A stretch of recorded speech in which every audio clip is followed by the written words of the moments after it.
I will introduce them in due time, but I just want to give you a brief roundup of what the topic actually entails and why I think it was so important also, and it's interesting in a sense. So I'm kind of very excited about this panel. We do have very distinguished guests here. I'm very happy about that. And as I said, like I am working on AI and democracy and intersecting with security in terms of that I work with the information space. So I try to understand what is a mobilization potential, what actually makes people tick the way they do, and why do they go or do things that they don't want to do. And that also is important in terms of strategic manipulation and information space. And that's the intersection in a way. So just to give you a heads up, a disclosure, although I'm not an expert in AI and defense, there are some intersections. And now I want to introduce, and I'm going to start with Dr. Ulrike Franke.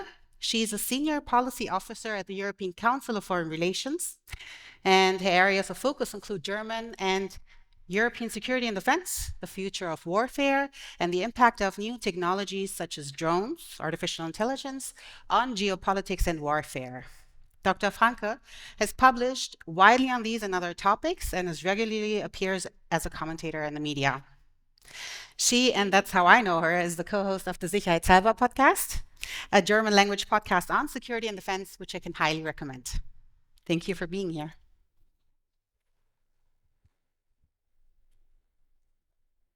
Then we have Yvonne Hofstetter here. She's a lawyer and an essayist with a long IT career that started in 1999. And in 2020, she co-founded 21 Strategies and is its current CEO. And 21 Strategies transforms how organizations make strategic and tactical decisions under uncertainty. And the company provides next-gen artificial intelligence for both the defense and the commercial domains. She is also a regular on the media, and she makes numerous comments about technological impacts of AI, and also is the author of several books. She has been awarded the 53rd Theodor Heuss Award for her commitment to democracy, has been awarded an honorary professorship for digitization and society at the Bonn-Rhein-Sieg University of Applied Sciences, and she has been awarded as a top 50 AI CEO of 2021 by the US magazine Technology Innovators. And currently, she also holds the roles as a representative for Germany at the NATO's Data and Artificial Intelligence Review Board. Welcome. And last but definitely not least, and my dining partner yesterday as well, we have General Michael Vetter, no, sorry, Lieutenant General Michael Vetter. And since 2019, he has been the head of the Cyber Information Technology Department and is also the Chief Information Officer at the Federal Ministry of Defense. He has a long and distinguished career and that started in 1982 when he joined the Air Force.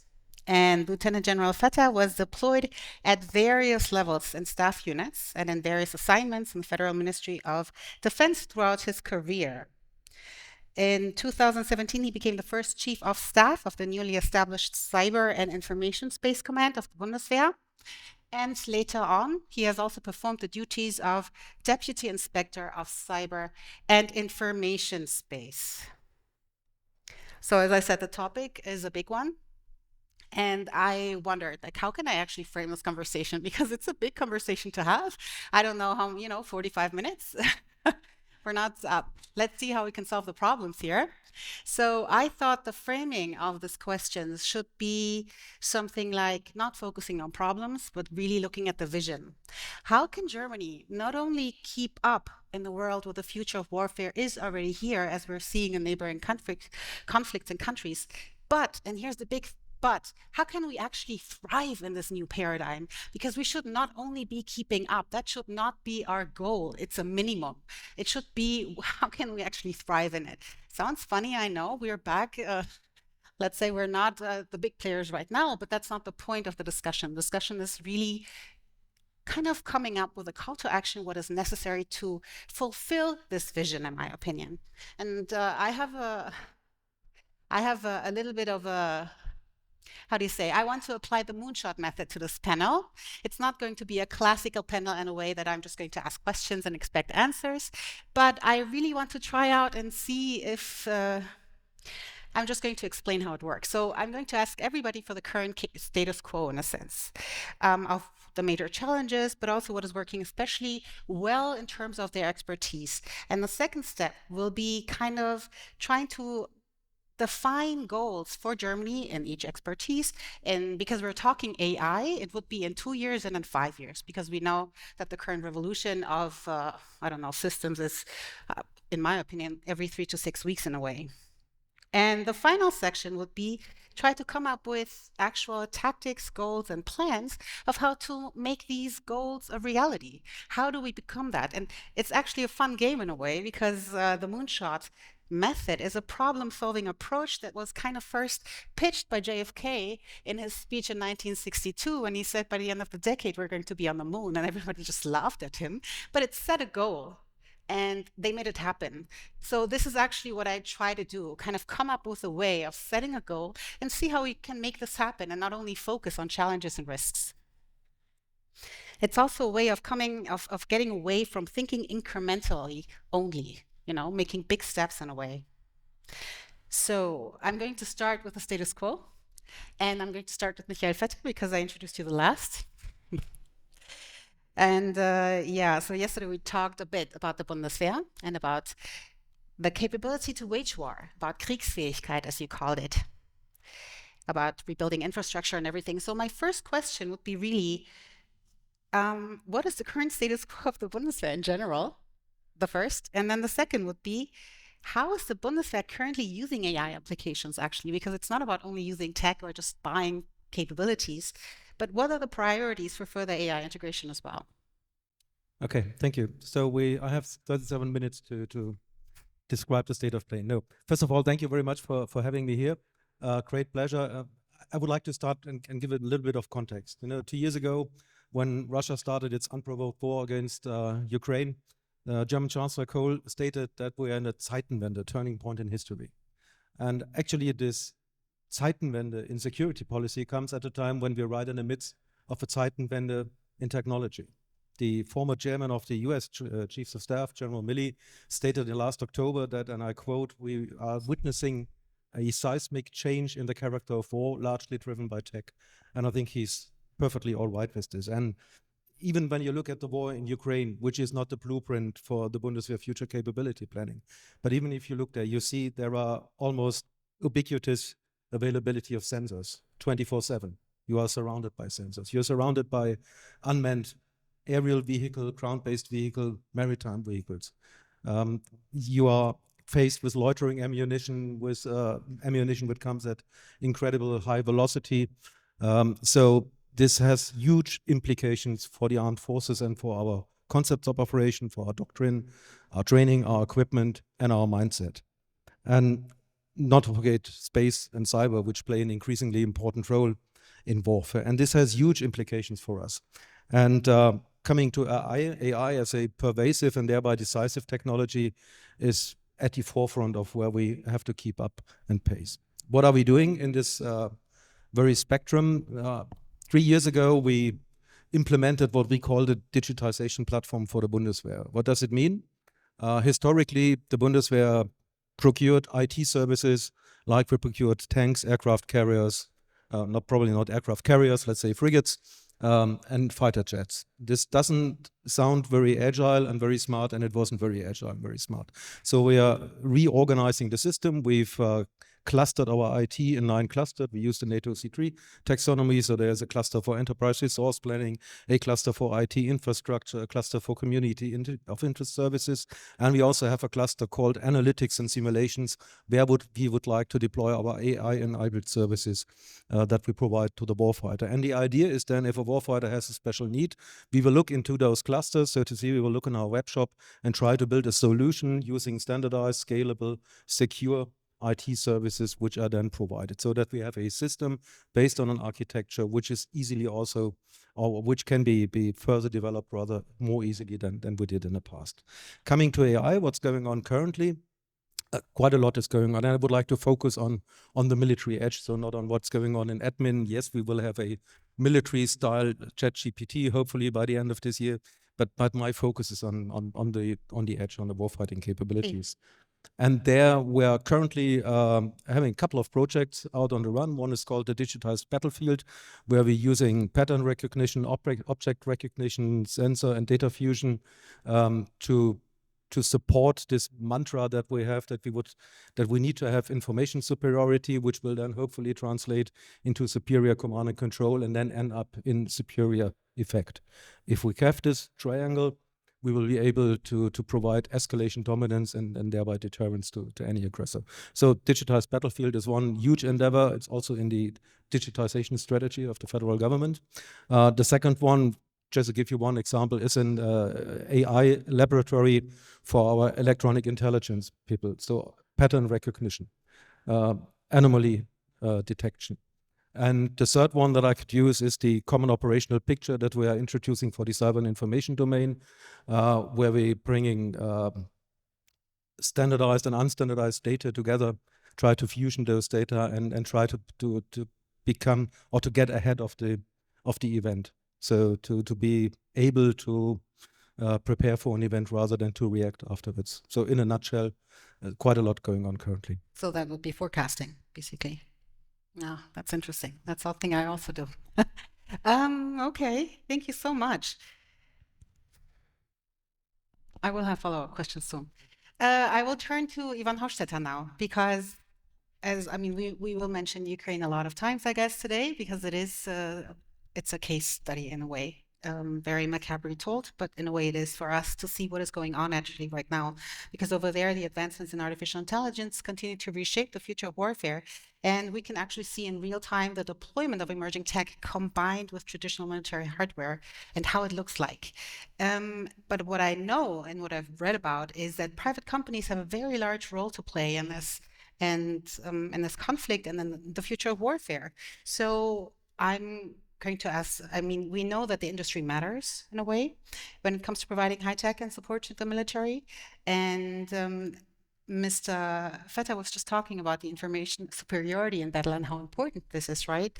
So data is needed that is collected by hardware manufacturers, and they can turn that to make can only make operationally manageable with software, obviously. So, and after that, defense manufacturers and startups have to use interfaces with each other, right, to communicate everything. So my question to you would be, what is the status quo of the German defense ecosystem right now that comprises military, government, and industry in terms of interfaces and their effectiveness to communicate? How does it actually work? What are the challenges on the benefits? Not sure if I'm actually answering your question now, but I want to give a direct answer to General Vetter. But let's start with an anecdote, and it takes us back to the year 1997. My two-day CTO back then was around 30 years old, was working for Siemens Defense Electronics, however it was called. And he was in a very exclusive club of few young people who were building back then the first artificial intelligence system for defense.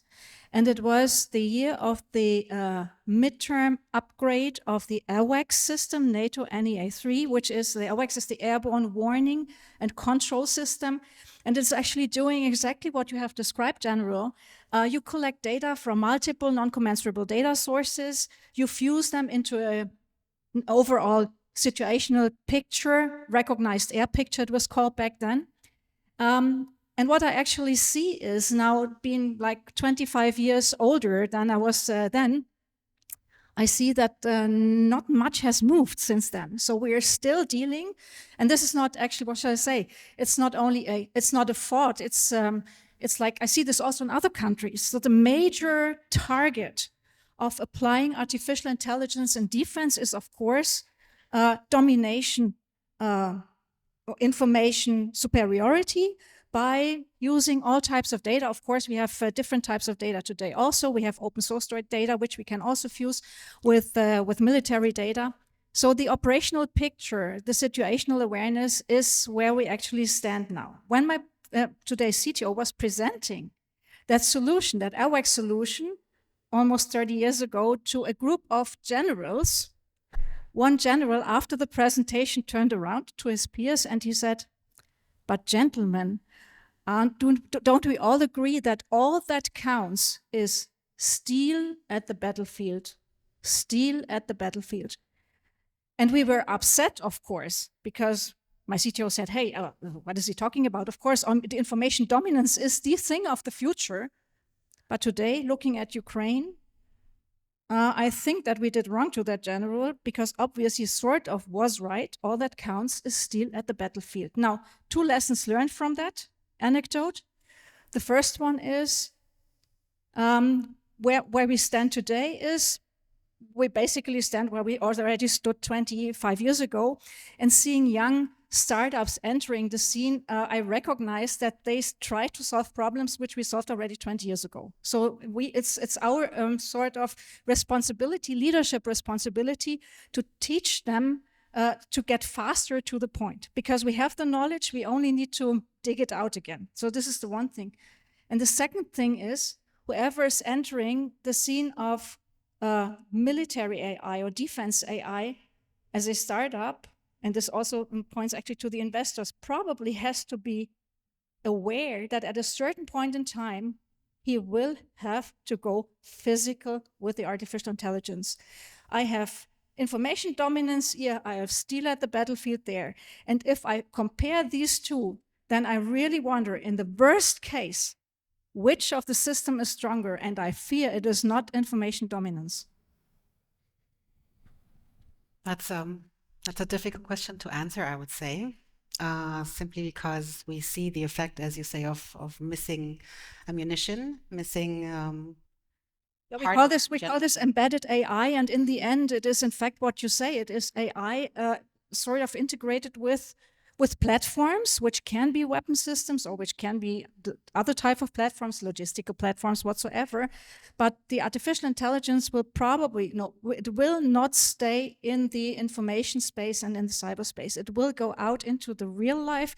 It will contribute to what in the civilian sphere we call ambient intelligence. It will be everywhere. And this also means it will be integrated with the platforms, yes. Thank you. Now we're turning over to you, Mrs. Franke. So I'm going to, I know we talked about this digitized strategy right now, but I still want to talk about the missing AI strategy in military. So it is a fact that Germany hasn't defined one strategy harnessing AI for military applications. And I'm saying this because the US and China has, and we're not even talking the biggest players, we're talking also France and the Netherlands have as well an AI and military strategy. And I think this would, or this in general, like a strategy, depending on how the implementation works, it defines, it's a foundation, it defines principles, and especially now in the military and in the defense sector, the limits also of the human-machine interaction. So as a scholar in defense, I'm asking you, what is the role, like you have been studying the role of analyzing potential impacts of emerging tech, of AI, of drones, specifically, I know that, cyber capabilities. So what is your assessment on how emerging technology is used and integrated into the military organizations of the Bundeswehr? What is the good, the bad, and the ugly, as they say? Is it working? Is it not working? Because we've heard one side, but I would just like to hear her side as well, in a sense. That's a very difficult question for an outsider, really. So first of all, thanks a lot for having me here. So I put it this way: what we've seen over the last 2+ years in particular, but even before that, not everybody was necessarily paying as much attention, is that the Bundeswehr, unfortunately, was underfunded significantly for decades. And underfunding doesn't just mean that there's not enough of certain things, which was the case, but also that, new things weren't necessarily looked at. There was no room basically to try out things. And so what we're doing now, not just since the Zeitenwende, let's be fair. I mean, defense budgets have been rising at least since 2014, Russia's annexation of Crimea. But still, what we basically are doing now in Germany is trying to rebuild everything at the same time. And that is what is so difficult. And this is why, on the one hand, I could sit here and say the Bundeswehr is clearly not doing enough on artificial intelligence, on drones, on many kind of new-ish capabilities, which is kind of true. But the reason for that is not that they don't want to, and not even, I would say, that they haven't understood that this is important. I mean, we have someone from the Bundeswehr sitting here, but that there are so many gaps that need to be filled that you kind of need to make choices, right? And you will never do everything at the same time. And so we have the 100 billion special fund, for example, and you look at on what's being spent, and a lot of it is, I mean, the F-35 is certainly not kind of old tech and an old aircraft, but it is a manned aircraft. It's not, you know, AI and autonomy, so to speak, or helicopters or things like that. And I don't want to say that this is wrong, because at this point we really need more of everything. But at the same time, it is, I think, still true that we aren't really, you know, kind of laser focused on new capabilities and AI and these kind of things. So it is a mixed picture. But you know, to be kind of fair to the organization, it would be too easy to just say they're not doing enough, which again is partly true, but there's a reason why. One sentence maybe on the kind of military AI strategy bit. I mean, this has almost become a running gag, right? The France has had a military AI strategy for many years, and other countries as well, and Germany hasn't really. And at this point, I want to say, I mean, yes, a military AI strategy would be kind of nice and useful, but in the end, a strategy is just a thought expert. Effort, sorry, that was what I was looking for. So it's a kind of effort to think things through, which is useful, but a strategy, you know, kind of writing stuff down doesn't make it happen. And so I think we've almost gone beyond the point where we need to write things down, and we already need to be doing them. And luckily, I do know that within the Bundeswehr, you know, people are thinking about this. There is thought, there is a task force drone, there's lots of things. But I'm, you know, to kind of put it bluntly, I'm kind of over the military AI strategy bit. Like, this was something that would have been useful 5 years ago and 2 years ago. And at this point, we just need to kind of move forward. Mr. Vetter, you wanted to respond? Yeah, probably not respond, but add a bit context. Concerning the 100 billion extra budget, what Ulrike said is a very good example for the awareness in Germany with regard to military efforts. There was much talk about the F-35. There was much talk about the heavy transport helicopter. Did the army get enough tanks, and do we get enough frigates? What most people oversaw, that out of this 100 billion euro package, 21 billion euros will go into digitization and command and control, because this is really, sorry to say, where the shit hits the fan. If we are not able to lead our forces, we are blind. And we have a Leopard 2 excellent main battle tank, which is not a digital node on a connected battlefield, but which is 70 tons of steel with a pretty good cannon. But that's it. And that's not the effect that we would like to generate. So we really have to speed up, and we're doing this in providing the command and control IT infrastructure to be able, in a couple of years' time, to participate in what they call multi-domain operations. With regard to strategy, as far as I know, even in the Frank language, there is the vocabulary le Gesamtkonzept. So I guess we must be very careful not to avoid that the Germans are world champions in writing concepts and strategies rather than delivering capability to the warfighter. And if you ask me, I'm pretty much more in favor of delivering capability to the warfighter, and not the 100% gold-plated solution, but a 40% solution that he gets tomorrow or in a year's time, rather than having the best strategy in the world and no capability to deliver to the soldiers who are in need of this. Sorry to say. Thank you. Do you want to respond to this as well? On the one hand, I absolutely agree with you, General. Nevertheless, I felt that it's helpful if you work towards a very stringent option portfolio of options that you have, an agile portfolio of options. You come and set up your ultimate objective, where you want to be in 5 years. And then, like, let's say, like an investment manager would do it, you sit together every, I don't know, 3 months or half year or every year, and then you actually align your portfolio with what has actually happened, right? So you need to have a certain agility, and your portfolio brings you on the best path towards your ultimate goal, but there might happen a lot of things that are unexpected events and exceptions, and then all of a sudden you find yourself at a certain stop, and then you need to make a decision, where do you bet your funds on? Next step. So that has always helped us in IT, in our IT or innovation management, a great deal, just implementing a portfolio option, which we, by the way, also measure from a financial perspective. So we give every option that we have there also a price tag or a price. So we calculate the option value so that we know, okay, when I take 100 million in my hands today and I invest it now on to my optimal path, then this is sort of like an option that I buy me to get then to the ultimate goal. And if you very stringently manage it like this, the probability that you pursue and to get further with your high path is very high. So I think we can agree on we should have had an AI strategy in the military 5 years ago. But in general, it is a useful tool, to be stringent on your path to your vision or your goals. We're heading on to the second section, defining the visions for the short term, 2 years, and the long term, 5 years.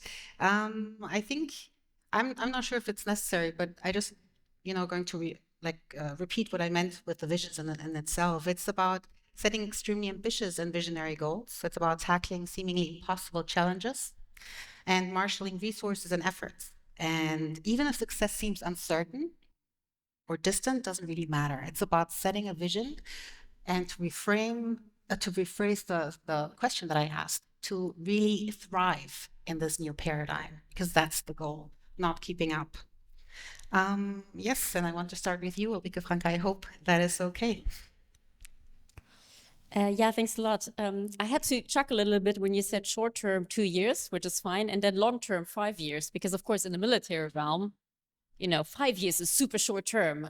When you think about the Future Combat Air System, for example, the French, German, Spanish aircraft plus combat cloud plus drone swarms, that is being developed and has been in development for a few years. We now think that this is going to fly in 2045. And even on that, we're not entirely sure. So yeah, short term and long term are kind of relative terms in the military realm. That being said, I just came from a conference actually with the Luftwaffe, and we were talking about the fact that there really is a worry that Russia is currently kind of building up its capabilities and might be able to fight a NATO country or invade a NATO country in the time frame of 3 to 5 years. So again, kind of the short-term time frame is important, and so FCAS won't help us with this. What is the vision? It's interesting because I'm always someone who says like, yes, we need more kind of political visions and we need kind of more positive ideas in politics. That being said, of course, in the defense and security realm, that is really tricky, right? Because there are no positive views. I mean, the positive situation is you build a lot of stuff that you then never use. Like, that's the idea. You spend a lot of money to develop really cool, fancy things that you then never get to use because they did their job in kind of deterring everybody from attacking you. And so that's the positive vision. So let's talk about fancy stuff that we want to build in order for never having to use it. So a few things I would highlight, and maybe I think something to understand, and I do understand that we don't want to talk about just the challenges, but also what we can do. But I think it's important to point out one specific challenge when it comes to this question of what should we be looking at, what should we be investing in. I think the problem is that we basically have 3 levels of uncertainty when it comes to AI in the military realm.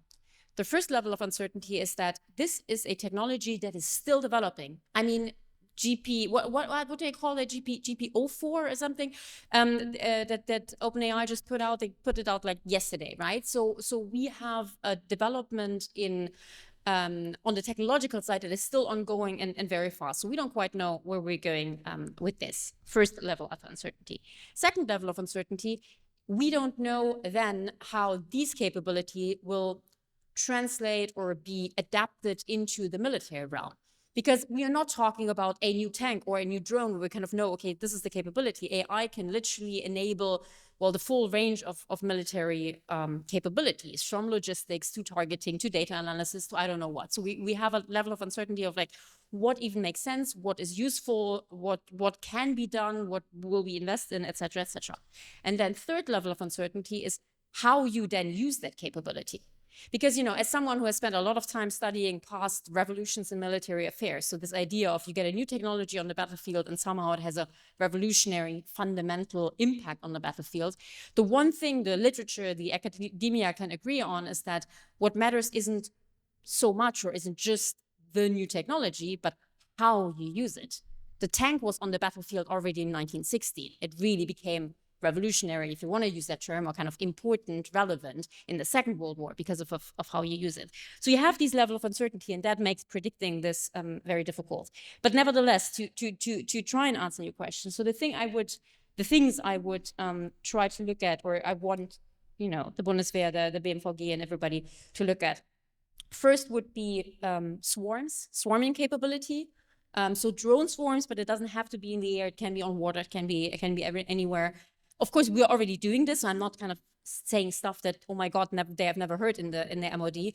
FCAS even has a swarm component. But I think this is one of the capabilities that is very relevant and is likely to have a big military impact, can be done relatively soon. We kind of know how to do this technologically, even though it's still kind of being done. So swarms would be one. The second would be the whole issue of autonomy. And here again, you know, of course, people are already thinking about this, but kind of very specifically think about, you know, what areas we are willing to automate, to kind of use autonomous systems in, what not, how do you do this? Autonomy isn't binary. Things aren't either autonomous or are not, but have autonomous elements. So how do we deal with this, and what are the kind of rules and regulations that we want to have? I think that's a very important one. And then the final one, and this is kind of, if you like, inspired by the reports coming out of Israel and Gaza on the use of AI for target recommendations. I think what we should be doing now is develop rules and procedures on how to work with AI, especially AI recommendations. Because, I mean, I don't know to what extent you've seen this, but we had these reports.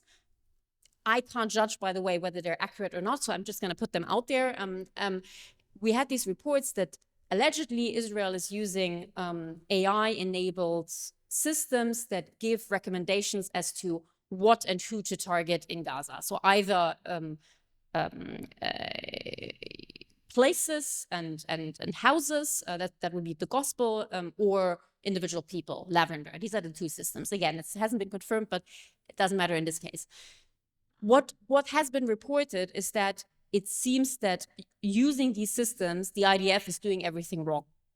What do I mean by this? Is that the system seems good enough, I can't judge by that, but the system seems to be kind of doing its job and giving recommendations, and what the IDF allegedly is doing is basically taking these recommendations and, you know, throwing bombs on them, to put it very bluntly, without any kind of real checking, without kind of, you know, rules and procedures. And that is exactly what people like myself and many others have been warning of for the last years, that that's not a good idea. And so kind of putting rules and procedures in place as to how to use these systems, which can be good and can be great. And again, I have no idea whether these Israeli systems are any good or not, but that's not the point here. But kind of making sure that if you use them, you and the people using them understand what these systems can do and cannot do, and then use them properly. I think that would be important. So that's my vision in a nutshell. That's a very important point that you mentioned, that I'm also discussing in a foreign policy, right? It's the decision support. To what extent AI can actually provide support in decision making.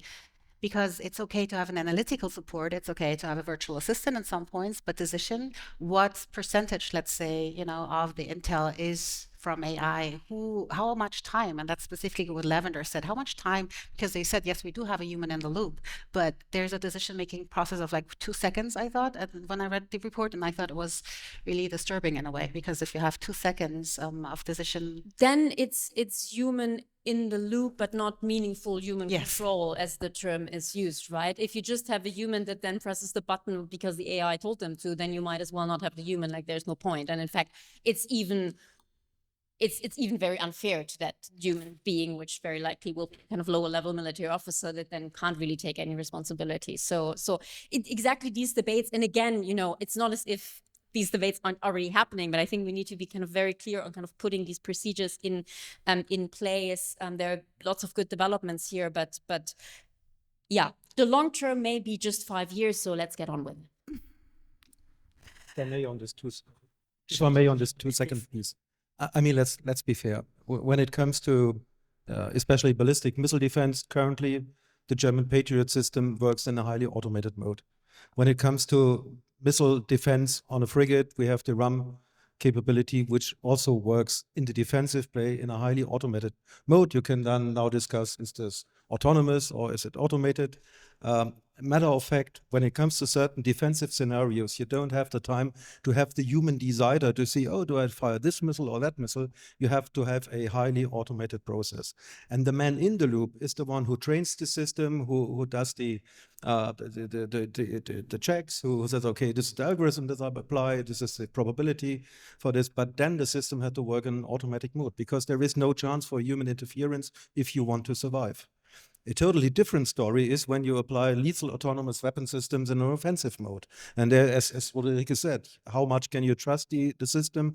How much can you trust the result that your AI decision support enabled system provides to you? This is a totally different affair, highly ethical. But when it comes to defensive maneuvers, especially in ballistic missile defense, hypersonic defense, etc., you don't have really the time to discuss, but you need a system that works quickly and where you have this escalation dominance. You see it, you can assess it, it's a threat, and you fight it. And in warfare, there's always a risk that you have to take. So you must be careful how much risk are you willing to take. But some parts of this autonomy discussion are really not taking place in real world environments, but in the Berlin bubble. I mean, we took, I guess, 8 years to decide whether we can carry a bomb on a drone in Germany. That's also not really agile. Well, thank you for the contextualizations. I'm going to ask. And in order to understand how such systems behave, Germany has something in their hand which is unique worldwide. It is called the Defense Metaverse. You know the working title, which is Ghost Play. So it was actually initiated by your ministry in 2020, 2021.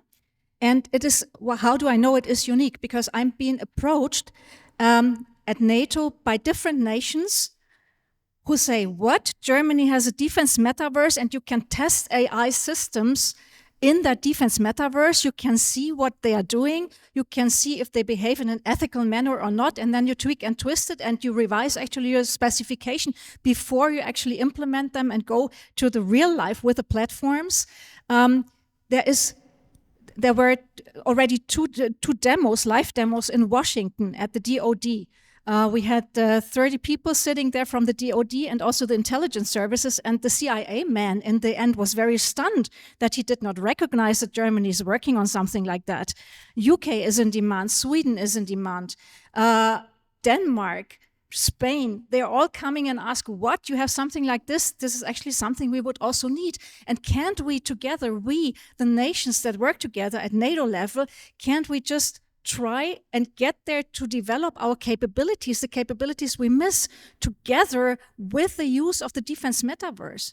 So it's a huge thing, actually, that Germany has in the hand, and it differentiates Germany from approximately 30 other countries. So a team at Helmut Schmidt University called the Defense AI Observatory, they have done 30 country studies with regard to where are countries with their defense AI, from Turkey to, I don't know, South Korea to Russia, also Ukraine, and they figured out there is a cluster, and the cluster is in ISR, intelligence, surveillance, reconnaissance.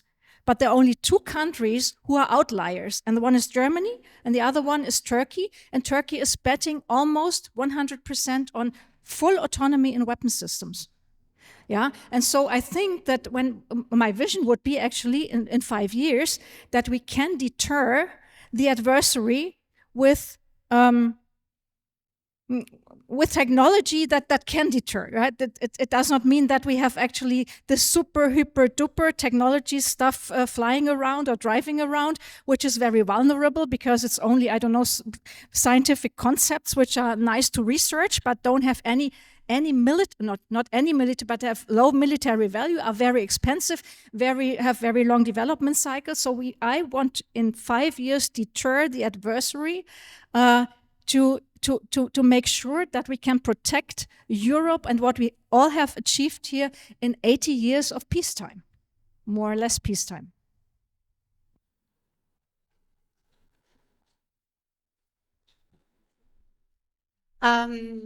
You're the last one to share your visions. Please do so. Well, to quote Helmut Schmidt, if you have visions, you should consult your PhD. We must be able to bring the Bundeswehr into a state of play to be able to participate in multi-domain operations within the next 5 to 6 years. This is imperative. Therefore, we need to speed up to build all the digital backbone infrastructure that is needed to be able to sing from this sheet of music. And this also includes an AI-enabled methodologies and tools. What we are currently working on is called software-defined defense. Because software-defined defense. Because when we all have our nice smartphones here in the audience, and the capability on your smartphone is the application and not the operating system. And currently, we are still too much platform focused. And unfortunately, our legacy platforms have an IT architecture which make it really difficult to quickly employ or deploy an app on a Tornado or Eurofighter Typhoon or some other gear. Therefore, we need to be smart when procuring now our new gear like FCAS, like MGGS, even Leopard 2A8 to have a sort of application layer on the weapon system so that we can better introduce apps on the system. Second, we have to build the IT backbone that enables us. We have to build up test and experimentation structures. So in my vision, so to speak, a armored infantry battalion has a software update X on the platform. In the test and evaluation center, we qualify X+1. And at the same time, in this test and evaluation center, our software engineers are working on X+2. So that we're in a constant DevSecOps cycle that we really get the agility to bring those software apps as quickly as possible to the warfighter, to the front. So that's structure. And then it's culture, it's mindset, and it's people, like always. We talked about this. You can't introduce digital solutions against the people. You have to take the people with you.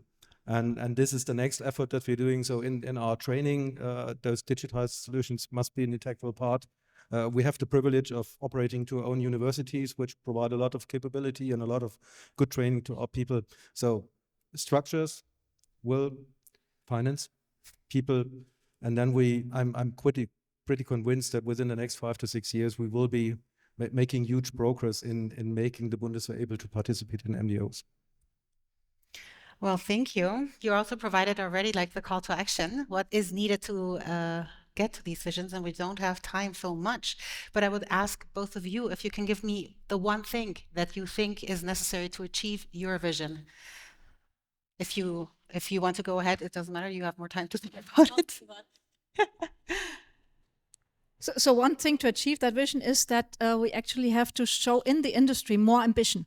So we are very spoiled. We were very spoiled from the last 25 years where we got money from the Ministry of Defense, and it was just a little bit of maintenance money. Yeah, it was like just to keep them working a little bit. And this mindset is still there, and that mindset has to change. We need to strive for military objectives. We need to give the best support to the Ministry of Defense and to the armed forces to deter the adversary. Thank you. I can't come up with one. I mean, okay, so the easy one answer would be an actual Zeitenwende. That's maybe too easy. What I mean by that is that and this is such a think tanker answer, but in the way we do need a change in mindset, as was just said, because I really do feel, especially, I guess especially in Germany, but anyway, it's all in Europe, we still don't have the real sense of urgency that things are changing and changing extremely fast. And as you mentioned, both in the geopolitical field and the technological field at the same time. And so what we need is a realization of that sense of urgency, the money that needs to be put behind that. And it's not gonna be just the 100 billion fund, I'm sorry to say. The willingness to work with the private sector, like this is a kind of almost a whole of society effort in a way. And I do realize that this is an extremely huge answer because it's like all of these things, but yeah, that's the best I can come up with, because it's not just one thing. It's not just money. I mean, money helps, but still, it's not just one thing. So it's all of that. So a real excitement. Thank you all. And thank you for kind of going this experiment with me of identifying a vision and then coming up with a call to action, although the call to action is still very meta in my opinion, but the visions were interesting in my opinion to see where we actually want to go. So thank you all for being here and for sharing your knowledge and your expertise.